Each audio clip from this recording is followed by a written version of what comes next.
Eu, Juliana Monteiro, em conjunto a Alessandra Barbosa, Ana Beatriz Araújo, Luísa Zalucci e Mairane Carvalhal, alunas do primeiro semestre de Medicina Veterinária da Universidade Federal Rural da Amazônia, desenvolvemos esse vídeo como atividade da disciplina de Histologia Veterinária 1, referente ao tecido ósseo, mais especificamente em relação às fraturas e o reparo ósseo.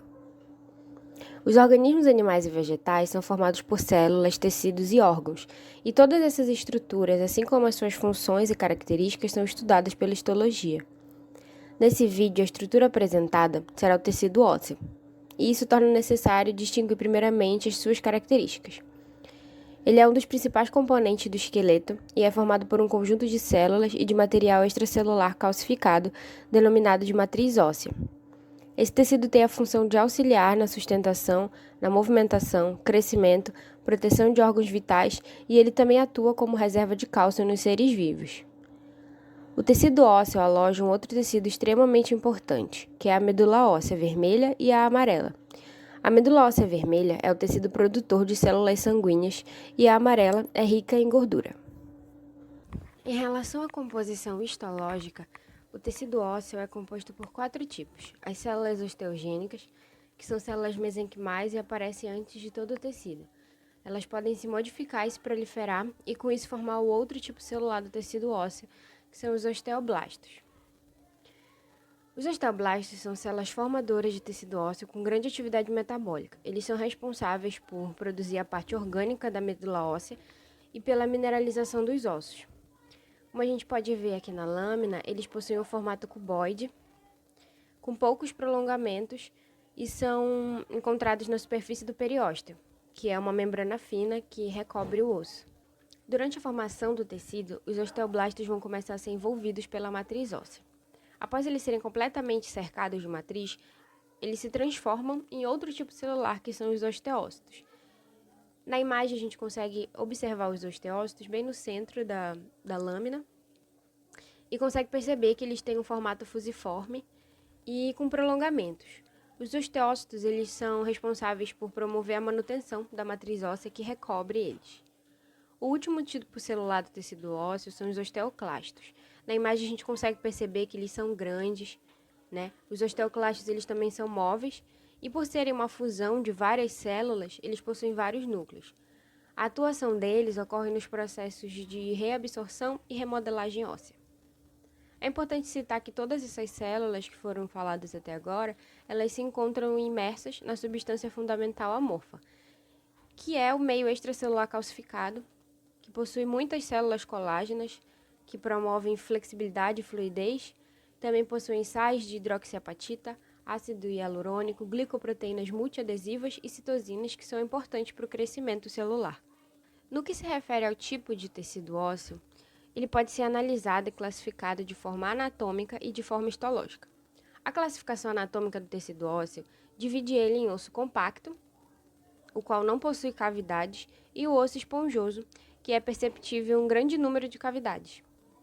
O rádio e o húmero são exemplos de ossos longos e neles é possível encontrar o osso compacto na diáfise, que é a parte do meio do osso, e o osso esponjoso na epífise, que é a região mais externa ou a ponta do osso. Na classificação histológica, os ossos podem ser do tipo primário ou secundário.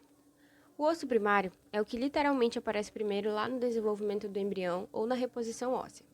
Ele possui fibras colágenas sem organização ou direção definida e a presença de poucos minerais. É bem perceptível na imagem da lâmina aqui que as fibras colágenas estão dispostas em direções aleatórias, né? Elas não seguem uma única direção. O osso secundário ele é o que substitui o osso primário com o tempo de forma gradativa. Esse tecido ele é encontrado em adultos e observa-se que as fibras colágenas elas são organizadas em lamelas concêntricas, né, que formam os sistemas de Havers. Esse sistema ele auxilia na nutrição óssea. O tecido ósseo ele também pode ser formado de 2 maneiras diferentes. Uma delas seria a ossificação intramembranosa. Nesse tipo de ossificação, as células mesenquimais vão se diferenciar até produzirem osteoblastos, formando o centro de ossificação primário.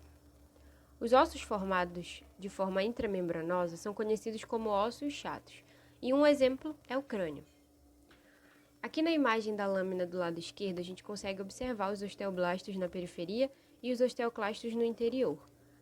Essa zona que está circulada é o centro de ossificação primário. O outro tipo de ossificação é a endocondral. Nesse caso, quem gera o centro de ossificação primário é a cartilagem hialina, que é invadida por vasos sanguíneos que carregam as células osteoprogenitoras. Isso permite a produção de osteoblastos, que consequentemente produz matriz óssea. E assim a cartilagem vai ser substituída pelo tecido ósseo. Porque após a produção de matriz, cria-se o centro de ossificação secundário na extremidade do osso. A maioria dos ossos longos e curtos são formados pela ossificação endocondral. Na imagem da lâmina do slide do lado direito, é possível observar as zonas que participam da mudança do tecido cartilaginoso para o tecido ósseo. Essa sequência, 1, 2 e 3, ela segue a substituição do tecido.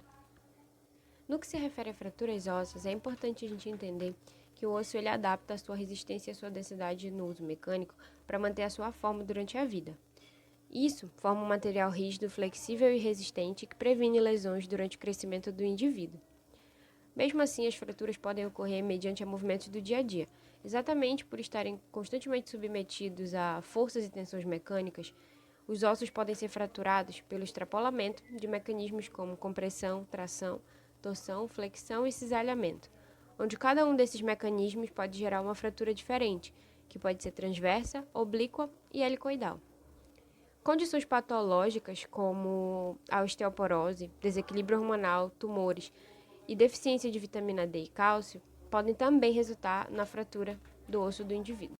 Então, quando ocorre uma fratura, de forma mais geral, as células reconstroem as partes que foram quebradas, o que permite a sobrevivência e a capacidade de recuperação da funcionalidade do osso. Além disso, ocorre também um processo de reparação cicatricial, que se constitui uma reposição das estruturas destruídas pelos elementos de sustentação locais. Como aponta o slide, o reparo ósseo pode ser dividido em 3 fases principais. Primeiro, a inflamatória, o reparo e a remodelação. A fase inflamatória começa imediatamente após a fratura, com formação de um hematoma que se estende aproximadamente pelas 2 a 3 semanas.